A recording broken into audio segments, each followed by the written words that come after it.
كما قلت سعيد جدا أن يكون معنا بطل العالم الكابتن محمد وهبي مدرب المنتخب المغربي للشباب. الحقيقة لما نتحدث عن بطل العالم ليس بالأمر الهين، ليس بالأمر السهل. بطولة كأس العالم فازت بها السعودية سنة 89 في اسكتلندا، منتخب ناشئين، ولكن فئة الشباب تبقى أصعب بكثير، وتمكن من خلالها محمد وهبي من الفوز بهذه البطولة العالمية مع المنتخب المغربي. كابتن محمد وهبي، سعيد جدا بوجودك معنا في قطر 25. السلام عليكم، ميرسي بوكو، شكرا. طبعا نبارك لك من جديد. الحقيقة الإنجاز لم يكن عادي بالمرة. هو سؤال من وحي اللحظة، هل البطولة العالمية جاءت من خلال المشوار، يعني ستيب باي ستيب، بعد الفوز أمام إسبانيا وفوز أمام البرازيل بدأت تتضح ممكن إمكانية الفوز بكأس العالم، أم كان هدف من البداية مرسوم للمنتخب المغربي أن يذهب بعيدا في هذه الكأس العالمية؟ C'était un objectif, sincèrement.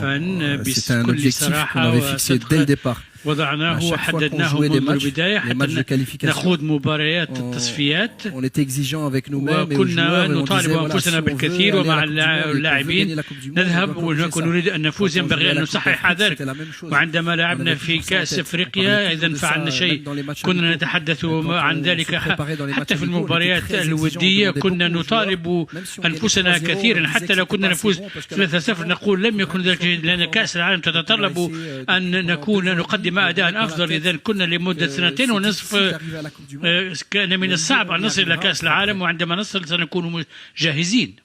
والحقيقة كنتم جاهزين على مستوى الجماعي حتى على المستوى الفردي، باعتبار المغرب معمى أفضل لاعب أفضل هداف أيضا مغربي في تلك البطولة. الحقيقة المنتخب المغربي سيطرة مطلقة على كأس العالم، وهذا ليس بالأمر الهين، يعني الحقيقة كأمر صعب جدا. فقط هو لن أتحدث كثيرا عن هذه الكأس العالمية باعتبار كابتن محمد وهبي كان معنا في عديد البرامج على قنوات الكأس الرياضية وتحدثنا بإطناب على هذا الإنجاز. ولكن تعلم جيدا نتيجة المنتخب المغربي سلط الضغط حتى على منتخب الناشئين، وشاهد دخول منتخب الناشئين في هذه الكأس العالمية. صحيح النتيجة ممتازة في الأخير، ربع نهائي كأس العالم، ولكن البداية لم تكن جيدة باعتبار قيمة إنجاز منتخب الشباب، لأنه تعرف لما يفوز المنتخب المغربي للشباب بكأس العالم سلط ضغط على بقية المنتخبات، لأنه أصبحت النتيجة مفروضة على كل المنتخبات المغربية في كل الفئات السنية. لا أعتقد أنه ينبغي أن نتوقع أن تفوز جميع الفرق. ما ينبغي أن نتوقعه هو أن المغرب يحترم أينما ذهب، وفي كل مرة يشارك في بطولة يحاول أن يفوز بها وأن يقدم أفضل ما لديه. لا يمكن أن نطلب من الجميع أن يحققوا الفوز. فريق ما دون 17 لم يعجبني أن تتم مقارنته، أن يطالب. عندما كنت في كأس أفريقيا مع فريقي كنت هناك بعد أن فازت ما دون 17 ببطولة أفريقيا، ويقولون وضعوا عليكم ضغطا. كنت أقول وكنت أشعر أن ذلك حافز، وقد أثبت أن المغرب قوية وأن ينبغي أن نذهب بطاقة إيجابية، وأن فريق 17 عاما كان لديه تلك، وينبغي أن نعترف بأنه لعب ضد فرق قوية، اليابان والبرتغال. اليابان خرج في ربع النهائي، والبرتغال ما يزال مستمرا. لعبوا كفريق كبير وكان لديهم المستوى وكان يمكنهم الفوز بها. هذا هو الضغط، لأنه منتخب الناشئين هو بطل إفريقيا. منتخب الشباب على فكرة ليس ببطل إفريقيا، منتخب الشباب انهزم أمام جنوب إفريقيا في النهائي، ولكن مع هذا كان بطل العالم عكس منتخب الناشئين الذي فاز على مالي. لهذا ممكن المقارنة صارت، يعني إذا منتخب الشباب ليس ببطل إفريقيا فاز ببطولة العالم، فمنتخب الناشئين بطل إفريقيا مفروض أن يذهب بعيدا في هذه الكأس العالمية. فقط وضحت الصورة. مش نرجع للمنتخب الناشئين، هل هناك عناصر أعجبتك في هذه الفئة في منتخب الناشئين في ما قدمته خلال هذه البطولة العالمية؟ هناك لاعبون ممتازون. هو منتخب أعرفه جيدا، شاهدت جميع مبارياتهم في كأس أفريقيا وتابعت مبارياتهم هنا أيضا. لم يكن لديهم حظ لأنهم فقدوا عدد من اللاعبين ساهموا في الفوز بكأس أفريقيا، وهذا مهم جدا. لاعبون ممتازون ولديهم مواهب عديدة. رأينا في الهجوم داودي على اليمين وزياد بها ووزان ولاعب وسط الميدان بمستوى جيد، والظهير الأيسر زركي. لديهم مواهب وإمكانات كبيرة. وربما هو فريق اهتم بعد مباراتين أنه ينبغي أن يبذل جهودا أكبر، أنه لا يكفي أن يكون لديك الإمكانات لكي تفوز، وأنك فزت بكأس أفريقيا ستفوز بكأس العالم. إذن بدأوا يعملون بجدية أكبر معا وقدموا أداء جيدا. كنت سعيدا أنني جئت إلى هنا وجئت أشجع، وما كنت أريده هو دعم وأن أتي هناك مشجع للمنتخب ولمتابعة المباراة التي لعبناها بالأمس ضد البرازيل. رأيت في الشوط الثاني كيف كانوا بكامل التركيز وبرغبة في الفوز، والنتيجة لعبت في الثواني الأخيرة. هناك خيبة أمل عشناها بالأمس، وهي تعكس أن مكانة المغرب في كرة القدم اليوم أن تلعب ربع نهائي ضد البرازيل وتخسر في الثانية الأخيرة تكون بثمة مأساة. لو كان ذلك قبل 10 سنوات كنا سنقول هذا رائع أننا لعبنا ربع النهائي ضد البرازيل.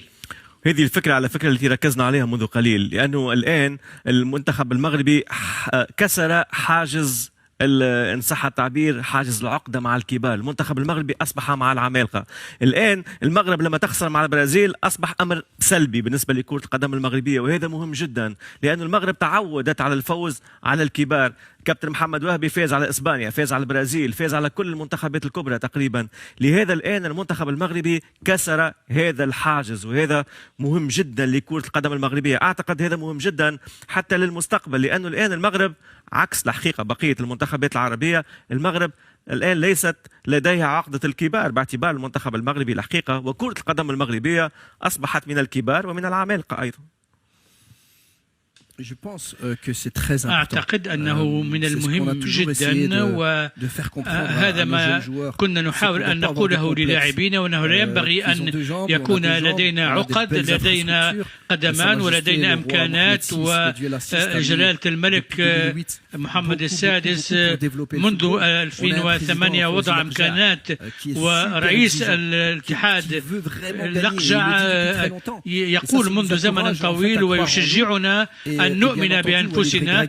وبطبيعة الحال وليد رجراكي هنا في 2022 فتح الطريق، وانتبهنا إلى أن المغرب قادر على أن يحقق نتائج كبيرة جدا في الألعاب الأولمبية.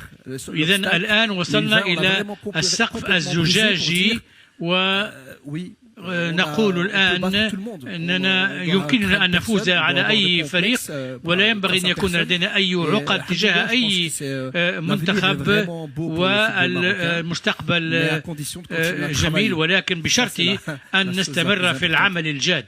تبعي المهم جدا العمل، مهم جدا العمل. حتى كابتن محمد وهبي سيكون لك الحقيقة عمل كبير جدا، لأنه جيل محمد وهبي سيكون هو الجيل الذي سيلعب الألعاب الأولمبية. آخر ألعاب أولمبية المغرب تعرف فازت بالميدالية البرونزية، وفي ذلك الوقت كانت حسرة كبيرة باعتبار المغرب الحقيقة كان أفضل منتخب في ذلك الوقت. كان ممكن الميدالية الذهبية كانت تكون قريبة من المنتخب المغربي.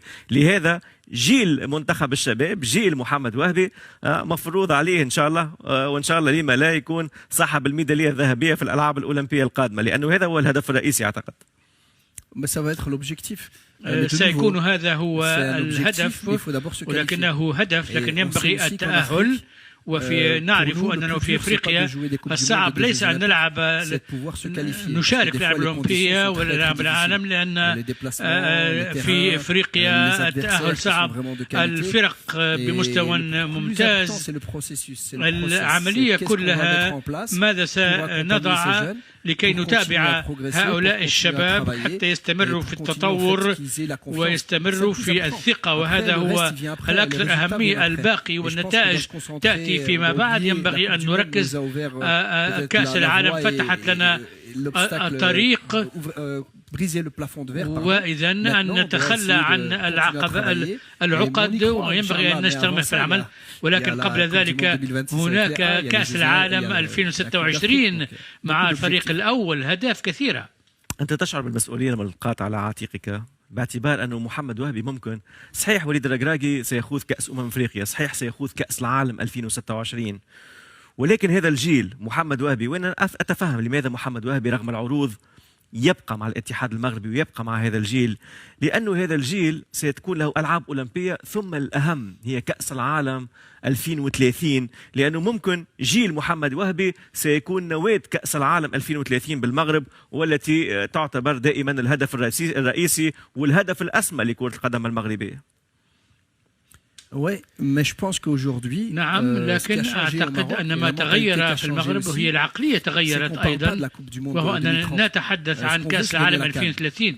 ما نريده هو الفوز بكأس أفريقيا مع الفريق الأول وليد الركراكي وفريقه ولاعبوه. نأمل أن ينجحوا في الفوز. كذلك هناك كأس العالم 2026. لماذا إذا لو حققنا نتيجة كبرى في 2026 نحن متأهلون وسنلعب ضد فرق منتخبات قوية ولدينا فريق جيد. لن ننتظر 2030 إذا أردنا أن نحقق إنجازا ضخما، فنفعل ذلك في 2026. وبعد ذلك عندما نصل إلى 2030 سيكون لدينا منتخب جيد، لأن كثير من الشباب لن نفكر فقط 2030 قبل أن ننسى ما سيجري الآن. هو عادي، وتحدث في الجانب اللي يهم محمد وهبي، لأنه لو كان انترفيو مع وليد الركراكي كنت سأتحدث عن 2026، ولكن مع محمد وهبي مطالب بالحديث عن الألعاب الأولمبية ومطالب بالحديث عن 2030، لأنه الحقيقة جيل محمد وهبي هو سيكون نواة كأس العالم 2030. أستغل فرصة وجود نجمنا كابتن محمد وهبي بطل العالم. كيف شاهدت الأجواء في هذه الكأس العالمية؟ لأنه كأس عالمية ليست مثل البقية. هذه الكأس أنت حضرت في الشيلي في كأس العالم التي فزت بها، كانت تقليدية. هذه الكأس العالمية كأس عالمية في شكل مهرجان، ملاعب في مكان واحد، الجماهير في مكان واحد، الجميع في مكان واحد، كأس عالمية من طراز خاص جدا. كيف تابعت الأجواء هنا؟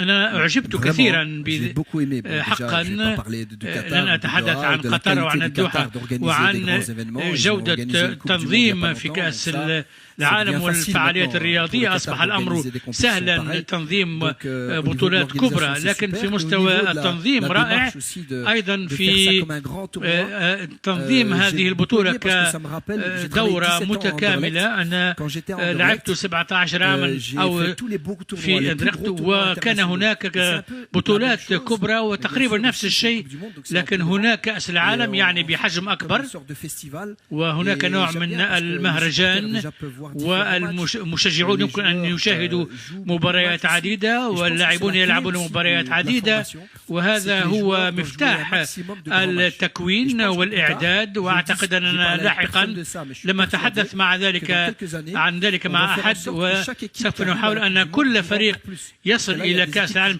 سوف يلعب مباريات أكثر، لأننا الآن هناك فرق تلعب 3 مباريات وتخرج. سنحاول أن نجعلها تلعب 4-5 مباريات حتى يلعب كل لاعب أكبر عدد ممكن من المباريات. أنا أعجبني المبدأ والصيغة، أردت أن أشارك أكثر. لم آتي إلا قبل يومين وشاهدت مباراة واحدة، لكن في المرة القادمة سوف آتي، وهي العام القادم طبعا، لكي أعيش ذلك لمدة أطول. نتمنى أن تبقى معنا أيضا في كأس العرب، باعتبار كأس العرب ستكون مباشرة بعد هذه البطولة، والمنتخب المغربي سيكون متواجد هنا أيضا في كأس العرب، وبطولة أيضا مهمة جدا قبل كأس إفريقيا. كابتن محمد وهبي، كنا سعداء جدا بوجودك معنا الحقيقة. وكابتن محمد وهبي بالإضافة إلى الإمكانيات الفنية الكبيرة وبطل العالم، ولكن خصال إنسانية من طراز عالي جدا، تواضع، محترم جدا. الحقيقة هذا مهم بالنسبة لكل المدربين، ولهذا كابتن محمد وهبي ناجح بامتياز. شكرا جزيلا كابتن. ميرسي بوكو. ميرسي بوكو. شكرا كابتن محمد وهبي. الحقيقة كنا سعداء جدا بوجود بطل العالم للشباب مع المنتخب المغربي.